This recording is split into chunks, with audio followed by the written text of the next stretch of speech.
আসসালামু আলাইকুম। সবাইকে স্বাগত জানাচ্ছি। আমি নাসরুল ইসলাম তন্ময়। শুরুতে বিআরবি কেবল সংবাদ শিরোনাম জানিয়ে দিব সর্বশেষ গুরুত্বপূর্ণ আপডেট সংবাদ। শুরুতে শিরোনাম। পৃথিবীর উদ্বাস্তু সমস্যা আজও ভয়াবহ এবং অমানবিক, অভিযোগ করলেন বিএনপির মহাসচিব মির্জা ফখরুল ইসলাম আলমগীর।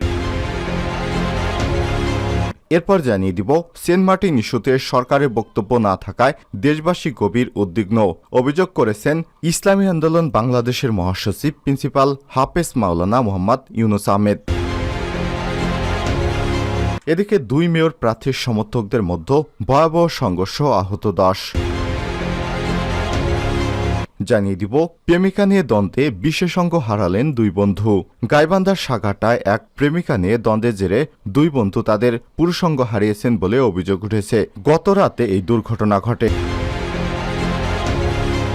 এদিকে পদ্মা সেতুতে ঈদযাত্রার 9 দিনে 29 কোটি টাকার টোল আদায়। ঈদযাত্রায় যানবাহন থেকে 9 দিনে পদ্মা সেতুতে 29 কোটি 31,71,350 টাকার টোল আদায় হয়েছে। 10 থেকে 18 জুন পর্যন্ত এই টোল আদায় হয়েছে বলে জানিয়েছে বাংলাদেশ সেতু কর্তৃপক্ষ বিবিএ। এবং সর্বশেষ জানিয়ে দিব গুরুত্বপূর্ণ আন্তর্জাতিক সংবাদ। সুখবর, অবৈধ অভিবাসীদের জন্য বড় সুখবর দিল আমেরিকা। দীর্ঘদিন অবৈধভাবে আমেরিকায় বসবাসকারী অভিবাসীদের ভাগ্য খুলবে এবার। এই অভিবাসীদের সুসংবাদ দিল যুক্তরাষ্ট্রের বর্তমান প্রধানমন্ত্রী জো বাইডেন। তিনি বলেছেন আগামী নির্বাচনের আগে 5 লক্ষ অবৈধ অভিবাসীকে যুক্তরাষ্ট্রের নাগরিক হওয়ার সুযোগ দেবেন। জানা গেছে যারা কমপক্ষে 10 বছর যুক্তরাষ্ট্রে রয়েছেন তাদের জন্য বিশেষ ছাড় দেবে দেশটি। বৈধভাবে যুক্তরাষ্ট্রে কাজ করার অনুমতি পাবে তারা। প্রিয় দর্শক, এতক্ষণ শুনছিলেন সংবাদ শিরোনাম, এবারে বিস্তারিত। তবে তার আগে বন্ধুরা, আপনি কোন স্থান থেকে আমাদের সংবাদটি দেখছেন কমেন্ট করে জানিয়ে দিন এই সংবাদ সম্পর্কে আপনার মূল্যবান মতামত। প্রিয় দর্শক, আপনি যদি আমাদের চ্যানেলে নতুন হয়ে থাকেন, ভিডিওটি দেখতে দেখতে চ্যানেলটি সাবস্ক্রাইব করে রাখুন, যাতে করে আমাদের লেটেস্ট আপডেট সংবাদগুলো সবার আগে আপনার কাছে পৌঁছে যায়। এবারে বিস্তারিত। পৃথিবীর উদ্বাস্তু সমস্যা আজও ভয়াবহ এবং অমানবিক, মির্জা ফখরুল। পৃথিবীর দেশে দেশে উদ্বাস্তু সমস্যা আজও ভয়াবহ এবং অমানবিক হয়ে উঠেছে বলে মন্তব্য করেছেন বিএনপির মহাসচিব মির্জা ফখরুল ইসলাম আলমগীর। বৃহস্পতিবার 19 জুন বিশ্ব শরণার্থী দিবস উপলক্ষে গণমাধ্যমে পাঠানো এক বাণীতে সব মন্তব্য করেছেন ফখরুল। বাণীতে মির্জা ফখরুল বলেন, বিশ্ব শরণার্থী দিবসে আমি বিশ্বের সকল শরণার্থীদের মানুষ হিসেবে বেঁচে থাকার লড়াইয়ের প্রতি আন্তরিক সংহতি জ্ঞাপন করছি। সহিংসতা এবং নিপীড়নের কারণে জোরপূর্বক বাস্তুচ্যুত প্রায় 12 কোটি মানুষ মানবেতর জীবনযাপন করছে। জাতিসংঘ ক্রমবর্ধমান সংখ্যাটিকে বিশ্বের রাষ্ট্রসমূহের উপর ভয়ঙ্কর অভিযোগ হিসেবে চিহ্নিত করেছে।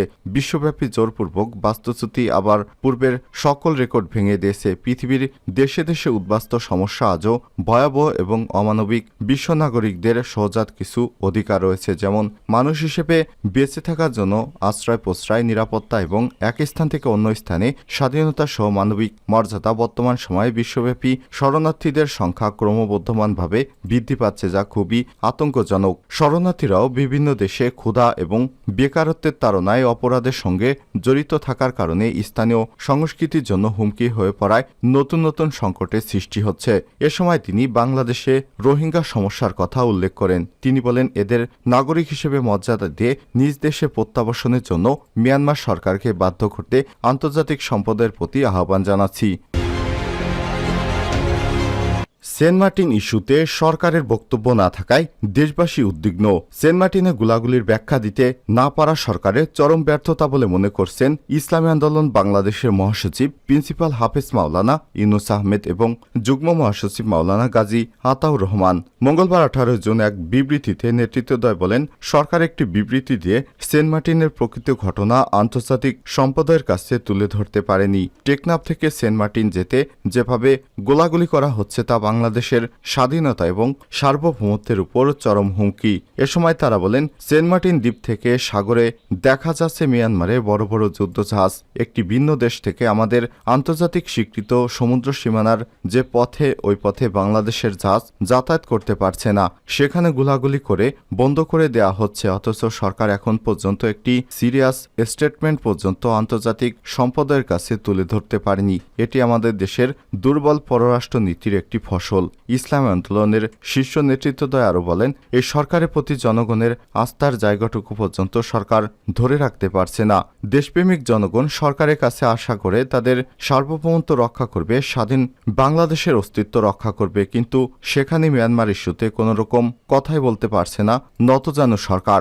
আমরা মনে করি এই সরকার দুর্বল একটি সরকার, যাদের উপর জনগণের ম্যান্ডেট নেই এবং একটি নতজানু সরকার। দুই মেয়র প্রার্থীর সমর্থকদের মধ্যে সংঘর্ষ, আহত 10। নারায়ণগঞ্জের রূপগঞ্জে মেয়র প্রার্থী রফিকুল ইসলাম এবং আবুল বাশার বাদশার সমর্থকদের মধ্যে সংঘর্ষের ঘটনা ঘটেছে। সংঘর্ষে উভয় পক্ষের অন্তত 10 জন আহত হয়েছে। বুধবার 19 জুন বিকেলে উপজেলার কলাতলী এলাকায় বাগানবাড়িতে এই দুর্ঘটনা ঘটে। প্রত্যক্ষদর্শীরা জানান, বিকেলে কাঞ্চন পৌরসভার নগাঁও গ্রামের উঠান বৈঠক শেষে ফেরার পথে 8 নং ওয়ার্ডের কলাতলী নির্বাচনী ক্যাম্প আইবের বাগানবাড়িতে যান মোবাইল প্রতীকের প্রার্থী দেওয়ান আবুল বাশার বাদশা। এ সময় ডক প্রতীকের প্রার্থী রফিকুল ইসলাম রফিকসহ তাদের সমর্থকেরা এই এলাকা দিয়ে মিছিল করে যাচ্ছিল। এক পর্যায়ে গ্রামে উত্তেজনা সৃষ্টি হয়। এ সময় মেয়র প্রার্থী রফিকুল ইসলামের ভাই শফিকুল সহ তার সমর্থকেরা বাদশাকে গালমন্দ করে এবং তার ভাতিজাকে মারধর করে। এ সময় বাদশার সমর্থকেরা স্থানীয় কাউন্সিলর আয়ুব সহ তার লোকজন নিয়ে মেয়র প্রার্থী রফিকুল ইসলামের সমর্থকদের উপর হামলা করে। পরে ডক প্রতীকের প্রার্থী রফিকুল ইসলামের সমর্থকেরা বাদশার লোকজনের উপর হামলা করে। এ সময় দেশীয় অস্ত্রশস্ত্র দিয়ে পিটিয়ে এবং কুপিয়ে উভয় পক্ষের অন্তত 10 জন আহত হয়। খবর পেয়ে পুলিশ গিয়ে পরিস্থিতি নিয়ন্ত্রণে আনে। প্রেমিকা নিয়ে দ্বন্দ্বে বিশেষজ্ঞ হারালেন দুই বন্ধু। গাইবান্ধার সাঘাটায় এক প্রেমিকা নিয়ে দ্বন্দ্বের জেরে দুই বন্ধুর পুরুষাঙ্গ হারিয়েছেন বলে অভিযোগ উঠেছে। গতকাল মঙ্গলবার 18 জুন উপজেলার কামালের পাড়া ইউনিয়নের সুজালপুর গ্রামে এই দুর্ঘটনা ঘটে। স্থানীয় সূত্র থেকে জানা যায়, প্রেমিকা নিয়ে দ্বন্দ্বে সিরাজুল ইসলাম 21 নামে এক যুবকের পুরুষাঙ্গ বেলেট দিয়ে কেটে ফেলেন বন্ধু বেলাল হোসেন 20। কিন্তু পরবর্তী সময়ে বেলাল হোসেনকে একটি পাটক্ষেত থেকে পুরুষাঙ্গ শ্বাসনালী এবং পেট কাটা অবস্থায় উদ্ধার করা হয়। তবে কে বা কারা তার অবস্থা এমন করেছে তা এখনও জানা যায়নি। বেলাল হোসেন সুজালপুর গ্রামের মফিজুল হকের ছেলে এবং সিরাজুল ইসলাম পার্শ্ববর্তী ঘুরিদহ ইউনিয়নের তোতামিয়ার ছেলে সম্পর্কে তারা বন্ধু। কামালেরপাড়া ইউনিয়নের পরিষদের চেয়ারম্যান শাহিদুল ইসলাম সাজু বলেছেন, বেলাল এবং সিরাজুল একই মেয়ের সঙ্গে প্রেম করতেন।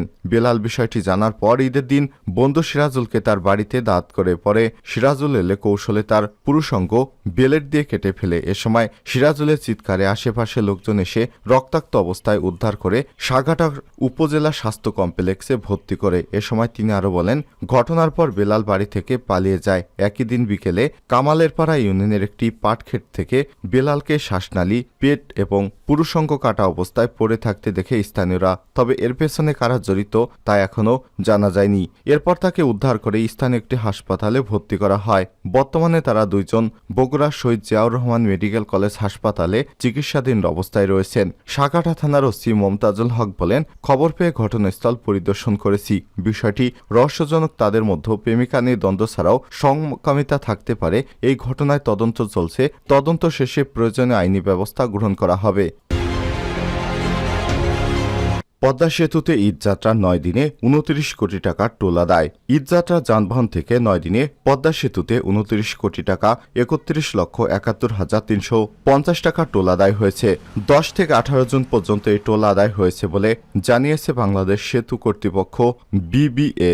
বিবিএর অতিরিক্ত প্রকৌশলী আমিরুল হায়দার চৌধুরী জানান, ঈদযাত্রার এই 9 দিনে দুই প্রান্ত দিয়ে 2,52,269টি যানবাহন পারাপার হয়। এ সময় তিনি জানান, ঈদযাত্রায় সবচেয়ে বেশি টোল আদায় হয়েছে গত 14 জুন। এদিকে আদায় হয় 4,82,18,600 টাকার টোল। 15 জুন টোল আদায় হয়েছে 4,30,82,900 টাকা। 16 জুন আদায় হয়েছে 3,55,71,150 টাকা এবং 17 জুন ঈদের দিন টোল আদায় হয়েছে 1,67,16,550 টাকা এবং 18 জুন টোল আদায় হয়েছে 2,71,22,000 টাকা। এর আগে গত 10 জুন টোল আদায় হয় 2,60,26,500 টাকা এবং 11 জুন 2,82,51,500 টাকা।